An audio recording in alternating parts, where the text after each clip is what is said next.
참 예수님, 주의 공연이 후 월요일입니다. 이제 예수님이 공적으로 드러나시자마자 복음은 이제 예수님의 공생활로 들어가게 됩니다. 이 성탄 시기는 예수님 세례축일 돌아오는 저희가 세례축일 거기까지가 원래 성탄 시기로 들어갑니다. 세례축일과 함께 이 예수님의 영적인 탄생은 예수님의 세례와 함께 완결이 되는 하느님의 아들이 되는 그 세례 너는 내 사랑하는 아들이니 그의 말을 들으라는 그런 어떤 영적인 탄생과 맞으면서 예수님이 완전히 하느님의 아들로 나는 어떤 육적인 영적인 의미의 모든 것이 완결이 되는 의미가 바로 세례축일로 해서 성탄이 마무리되는데 그래서 이제 이 구유 치우는 문제도 인터넷에 보면은 뭐 이렇게 세례축일까지 그날 하고 치우라 이렇게 나와 있기는 한데 보면 누가 올렸는지 모르겠는데 사실은 좀 제가 배운 바로는 그 공연대축일이 끝나자마자 그 주일 미사 끝나고 오후에 이거 다 치우게끔 이렇게 배웠습니다. 왜냐하면 이제 바로 이 복음이 그 다음 월요일 오늘 복음이 벌써 이 공생활 시작이기 때문에 또 이제 세례축일 때도 저걸 놔둬야 된다 뭐 이런 얘기들이 있는데 좀 세례를 예수님 오늘 세례축일 하고 있는데 아직도 저기 아기 예수님이 구유에 누워 계시면 예수님은 유아 세례자든가 약간 좀 안 맞는 거죠. 이렇게 이 복음 말씀은 전례와 같이 가거든요. 이게 그러니까 구유가 되게 우리에게 상징적인 좋은 건데 구유 자체가 성탄의 모든 것은 아니다 이런 것이죠, 그렇죠? 좋은 상징이긴 한데 이제 그런 거 약간 있습니다. 그러니까 오늘부터 예수님의 공생활이 이제 이렇게 복음이 울려 퍼지기 시작하시면서 이제 이렇게 가다가 주일에 이제 세례를 받게 되는 이제 되는데 사실은 이제 그것도 사실 안 맞죠. 왜냐면 시기적으로 오늘 세례자 요한은 잡혔다 그러고 주일에는 세례를 주고 있으니 뭐 그 순서를 다 맞출 수는 없습니다만 아무튼 오늘 복음은 이제 예수님의 공생활 시작으로 가고 있습니다. 자, 예수님이 주 활동 무대가 그려지고 있습니다. 자, 이 마테오 복음 오늘 이 4장인가요? 이 말씀들은 어느 공생활 시작의 어느 한 시점을 이야기하면서 한 사건을 이야기하지 않고 이렇게 공생활 전체에 대한 스케치를 해놓은 모습으로 마치 갈릴레아 특별히 카파르나움에는 베드로의 장모의 집이 아마 카파르나움에 있었죠. 거기를 아마 기점으로 활동하셨던 예수님의 그런 장면을 이렇게 요약적으로 어느 한 날에 있었던 게 아니라 굉장히 거기서 많은 활동을 하셨고 그 바람에 다른 지방에서도 다 여기에 왔다. 예수님을 만나기 위해서 이렇게 오늘 복음이 맺집니다. 그러니까 오늘의 이야기를 가만히 보면은 예수님의 공생활의 전반적인 어떤 가장 핵심적인 지역의 핵심적인 사건들을 한 번에 스케치해버리는 이런 식으로 오늘 복음이 나와 있는 것이죠. 그러면서 예수님이 주 활동 무대였던 갈릴레아, 왜 거기가 가파르나움이나 이런 갈릴레아 아주 어둡고 가난한 지역, 어떤 아픔과 상실의 지역, 상처의 땅, 소외의 땅, 착취당한 자들의 눈물의 땅인 갈릴레아, 왜 예수님은 그 어두운 갈릴레아에서 당신의 공생활의 대부분을 보내야 했는지에 대한 성서적 근거로 뭐죠? 이사야서 옛날 문서죠. 8장 23절을 인용합니다. 자, 그러면서 예수님이 그럴 수밖에 없었냐? 뭐라고 그러죠? 이사야서에 드불론 땅과 납달리 땅, 바다로 가는 길, 요르단 건너편, 이 민족들의 갈릴레아. 이 이스라엘 지도를 보면은 저 상층부죠. 갈릴레아 호수를 근방으로 한 지역에 대한 그 지역이 예수님이 주 활동 무대였는데 거기가 이름하여 갈릴레아 지방이다. 우리나라로 얘기하면 북부지방, 중부지방, 남부지방 얘기할 때 북부지방을 얘기를 하는 거죠. 이렇게 갈릴레아 지방이다. 이 말은 어느 갈릴레아라는 동네 이름이 아니라 굉장히 그 북부의 넓은 땅을 갈릴레아 지방이라고 이제 얘기를 하는데, 여기서는 이 동네를 일컬어 이사야서에서 계속 뭐라고 합니까? 어둠 속에 앉아있는 백성이 큰 빛을 보았다. 죽음의 그림자가 드리운 고장에 앉아있는 이들에게 빛이 떠올랐다. 이렇게 이어지고 있습니다. 그러니까 갈릴레아 저 지방은 어둠의 땅이고 죽음의 그림자가 드리워진 땅이다. 이렇게 얘기하는 거죠. 굉장히 뭔가 좀 어둡죠, 얘기가. 왜 그러느냐? 이 부분에 대해서 이 마르코복음은 짧게 나와 있죠. 이렇게 장대하게 나와 있지 않습니다. 마르코복음 원전에는 예수님께서 갈릴레아에 가셔서 하느님의 복음을 선포하셨다. 이렇게 간단하게 마르코복음은 나와 있는데, 이 마테오복음은 이 마르코복음의 요 사료에다가 수많은 것들, 구약의 예언 뭐 이런 것까지 다 살을 붙여서 오늘 복음을 쓰고 있는 것인데요. 왜 이렇게 갈릴레아 지방이 어두운 곳인가? 왜 예수님은 그 어두움의 땅에서 복음 선포를 시작하셨나? 오늘 복음의 핵심은 이제 거기에 왜 그러셨을까? 이것을 이제 해답을 찾는 것이 바로 오늘 복음 묵상의 키이다, 이렇게 보여집니다. 그래서 이 갈릴레아는 기원전 734년 아시리아가 북이스라엘을 정복을 했죠. 그 똑똑하시고 잘나신 우리 솔로몬 임금님이 말년에 워낙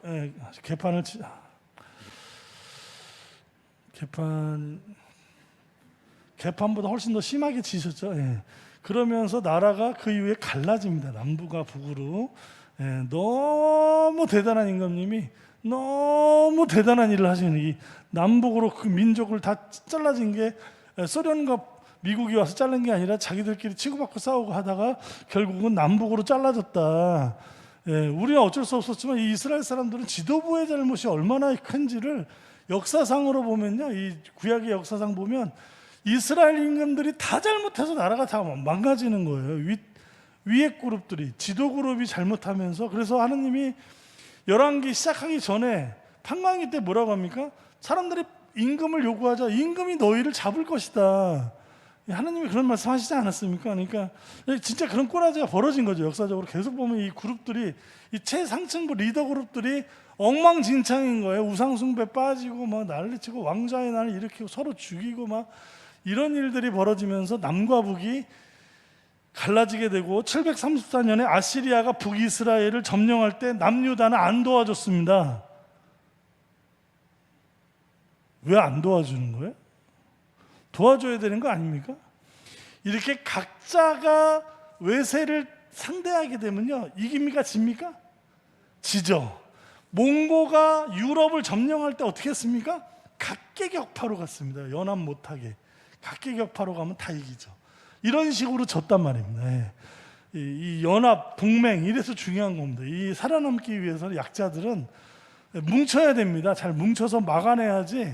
이렇게 서로 잘났다고 찢어지면은 또 이상한 얘기로 올라가네요. 오늘 이 강론 올라오기 전에는 항상 결심을 오늘은 빨리 끝내리라. 근데 여기만 올라오면 이상하게 길어져요. 왜 그러지? 자, 짧게. 자, 오늘 월요일 아침부터 이러면 안 되죠. 자, 어디까지? 그러니까 이 북이스라엘을 정복을 하면서 유다인들은 완전히 뭐 쫓겨나는, 옛날에는 그냥 뭐 이주를 많이 시켰나 봐요. 이렇게 다 잡아서 하나는 다 어떤 데를 보내고, 남아있던 사람들은 이민족과 혼인 정책에 의해서 다른 사람 민족하고 피를 섞지 않으면은 쫓겨나는 상황이 되고, 자기들이 신앙을 버리지 않으면 죽음을 맞게 되거나 해외 추방을 당하는 상황이 벌어지다 보니까 피와 문화, 종교 이런 게 막 다 뒤섞이기 시작합니다. 살아남기 위해서. 요거는 북이스라엘만 책임이 있는 게 아닙니다. 남유다도 방관한 책임이 있는 거죠. 그러나 남유다는 지금까지도 유대인이 거기서 나온 말 아닙니까? 남유다, 유다인. 이 유대인들은 우리는 순수 혈통이다 말이죠. 이러면서 그 팔레스티나 이런 사람들은 피가 섞이고 문화가 많이 비난을 하는데, 역사적으로 보면은 본인들도 그 책임이 있다 이겁니다. 아무튼 그래 놓고는 또 어떻게 됐습니까? 갈릴레아 지방이 나중에 해방이 된 다음에 맨날 손가락질 당하지만 사실은 거기가 또 뭐가 많습니까? 풍요로운 동네예요. 뭐가 막 경작도 많이 되고 뭐가 많이 되니까 수탈의 대상이죠. 그러니까 이 남쪽에 있는 사람들이 저 잡종이라고 막 너희들은 잡종의 조상이다라고 욕을 하면서 그들의 여러 가지 수학, 밀이며 뭐며 다 수학한 걸 착취하고 여러 가지 그 교육 상품들을 장악하면서 갈릴레아 사람들은 천대받고 착취당하는, 그래서 늘 어떤 이 피가 끓어오르는 사람들이, 억울한 어떤 이런 거에 이렇게 끌어오르는 사람들이었죠. 늘 그런 착취의 땅. 지금 우크라이나가 그렇죠. 우크라이나가 항상 이 평원지대에, 곡창지대, 자원이 많으면 바람 잘 날 없는 동네가 되니, 먹고 살 게 많은 지역에 항상 이렇게 수탈의 대상이 되는 것처럼 그렇게 되는 거죠. 그렇죠? 그렇게 남쪽에 있는 권력자들은 비난, 너희는 잡종이라고 놀리면서도 그들의 가진 것은 다 수탈해 가면서 이 북쪽 이 갈릴레아 지방 사람들은 늘 가난과 조롱거리로 늘 이렇게 살아야 했던 사람. 그래서 예수님이 계셨던 로마가 지배하던 시대도 남유다 쪽은 좀 이렇게 좀 그래도 누구죠? 사두가이는 아주 그 로마 친로마 성향이죠. 잘 먹고 잘 사는 게 중요한 사람들. 하지만 북부 갈릴레아는 어땠습니까? 항상 이 봉기가 일어나는 그런 지역이었기 때문에 예수님이 갈릴레아에서 왔다는 것 자체가 성서의 이 로마부터 다 모든 사람들이 약간 긴장하는, 그리고 예수님의 12제자 중에서도 어떤 사람들이 있었습니까? 누구죠? 해방 운동하던 사람들이 그 안에 있었죠. 그 안에 하나가 아니라 한 셋으로 성서학자들은 보고 있습니다. 그러니까 예수님이 북부에서 내려왔고 12제자 중에 한 3명 정도가 혁명에 가담하던 사람들이 그 중에 있었다는 거, 정보가 벌써 뭐 쫙 들어가죠. CIA는 없었지만 아무튼 그런 사람들로 하여금 다 정보가 이미 들어가 있죠. 그래서 늘 경계 대상이었던 것이죠. 그렇죠? 자, 그런데 예수님께서는 그런 갈릴레아 지방에서 어떤 일을 하셨습니까? 마태복음 4장에 보면 첫 번째 제자를 부르시고, 마르코복음 6장 5천 명을 먹이시고, 6장 16절 무리를 걸으시고, 마태복음 15장 병자 수많은 사람들을 고치시고, 마르코복음 8장에 4천 명을 먹이시고, 수단에 대한 두 번째 예고도 이 지역에서 하셨습니다. 이게 굉장히 많은 당신의 주 활동 무대가 다 이 갈릴레아였다는 거죠. 시작부터. 예수님은 왜 이 죽음의 그림자가 드리워진 고장에 어둠 속에 앉아 있는 이들을 안에서 공생활을 시작하시고 이렇게 사셨나?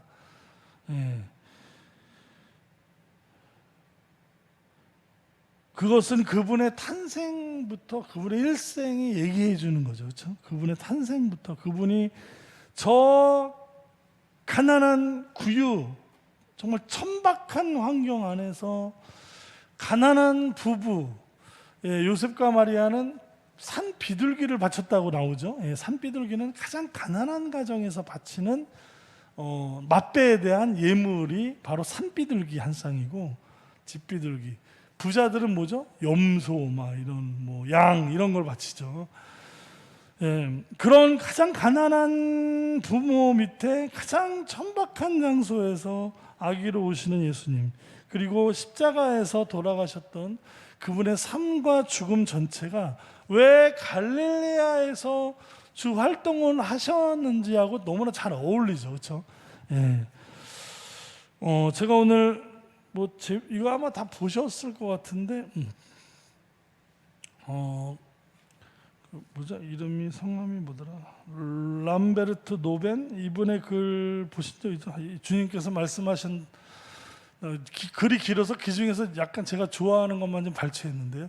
내가 벌거벗은 채 태어난 것은 내가 자신을 포기해야 함을 알리기 위해서이다. 시적인 말입니다.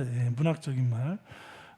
자신을 포기한다, 내려놓을. 발가벗고 예수님도 오셨는데 좀 우리가 뭐 가진 거 없으면 어떠냐 이런 거죠. 좀 너무 집착하지 말아라. 내가 구유에 태어난 것은 내가 모든 환경이 거룩하다는 것을 배우게 하기 위해서이다. 예, 구유, 예, 말먹이통에서 태어난 것은 그것마저도 거룩한 곳이라는 거죠. 그곳. 말먹이통을 우습게 보지 마라. 왜 그 요즘 겨울에 나온 그 누구죠? 안치환 시인의 그 연탄재 기억나세요? 연탄재 더럽다고 발로 차거나 무시하지 말라 이거죠. 너는 언제 한번 저 연탄처럼 뜨거운 적이 있었느냐. 별로 감동이 없는 월요일입니다. 내가 약하게 태어난 것은 네가 나를 결코 두려워하지 않기 위해서. 이 말은 참 아름다운 것 같아요. 내가 이렇게 약하게 태어난 것은 내가 나를 두려워하지 않아. 상대방이 더 약해 보이면 두렵습니까? 안 두렵습니까? 안 두렵죠. 제가 산에서 걷다가 아무것도 없이 밤을 맞았는데 문학산에서 그 문학산이라도 무섭더라고요. 저쪽에서 잘 안 보이는 남자가 걸어와요. 이렇게 무서워요? 안 무서워요? 무서워요. 이게 잘 안 보일 정도로 어두운데 이게 동네 산이지만 근데 저는 안심할 수 있었습니다. 왜죠? 저 아저씨도 날 두려워하고 있어 보니까 저 아저씨도 멈칫 놀래가지고 그게 딱 어둠 속에서 느껴지더라고요. 그 다음부터 무섭지 않았어요. 내가 밤에 태어난 것은 내가 어떤 상황에서도 빛을 비추는 나를 믿게 하기 위해서이다. 참 아름답죠. 예수님 우리에게 빛으로 오신다는 것을 묵상하고 쓴 글입니다. 내가 사람으로 태어난 것은 내가 하느님일 수 있게 하기 위해서이다. 하느님인 내가 하느님을 버리고 인간이 된 것은 인간인 너를 하느님으로 초대하기 위한 것이다. 너무 아름답지 않습니까? 그러거나 말거나 내가 박해 중에 태어난 것은 내가 어려움을 잘 받아들이게 하기 위해서입니다. 우리는 굉장히 힘들 때 십자가의 예수님, 특히 예수님은 아기 때부터 박해받으셨죠. 아기 때부터 박해받으셨던 피난살이를 하셔야 했던 그때를 얘기해요. 우리 어려울 때 더 힘들었던 예수님 생각하면서 위로를 받곤 합니다. 주님께서 말씀하신다. 내가 내 생명 안에 태어난 것은 너희 모두를 아버지의 집으로 데려가기 위해서이다. 람베르토 도벤. 저 이분을 아무리 찾아도 어떤 분인지 안 나오는데 이게 인터넷에 이게 뭐 다 유명하게 나와 있는 글인데 오늘 주님께서 얼마나 우리를 사랑하시는지 함께 묵상할 수 있는 노래입니다. 준 나의 모습을 봅니다. 상한 나의 마음 보시고 주님 나의 눈물 아시고 홀로 울던 나의 마음을 아시네. 죽음의 땅 갈릴레아, 어둠의 땅 갈릴레아에서 사시면서 그 어둠과 상처로 익숙해진 사람들에게 치유의 공생활을 시작하신 예수님의 삶이 느껴지는 가사죠. 세상 소망 다 사라져 가도 주님의 사랑은 끝이 없으니 살아가는 이 모든 순간이 주님의 은혜임을 나는 믿네. 주님께서 나와 함께 계시기 때문에 지금의 어두운 현실을 내가 이겨낼 수 있고 주님 안에서 위로를 받을 수 있고 그 사랑 세상 다 나를 버려도 하나님 버리지 않는다는 그 믿음. 오늘 이 갈릴레아 땅에서 공생활을 시작하시고 대부분의 모든 생활을 여기서 하신 바로 예수님의 삶이 우리에게 주는 메시지이다.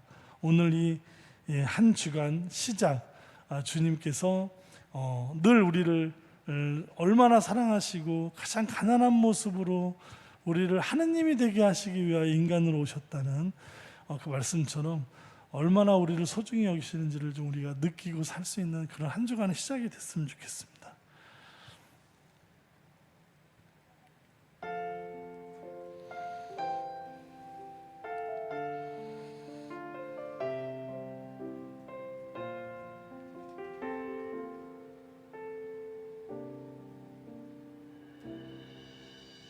주 나의 모습 보네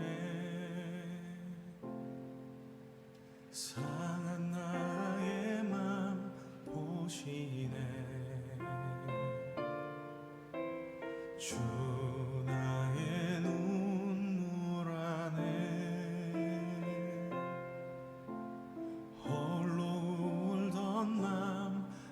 하시네 주 나의 모습 보네 상한 나의 맘 보시네 주 나의 눈물 안에 홀로 울던 맘 아시네 세상 소망 다 사라져가도 주의 사랑은 끝이 없으니 살아가는 이 모든 순간이 주의 힘을 나는 믿네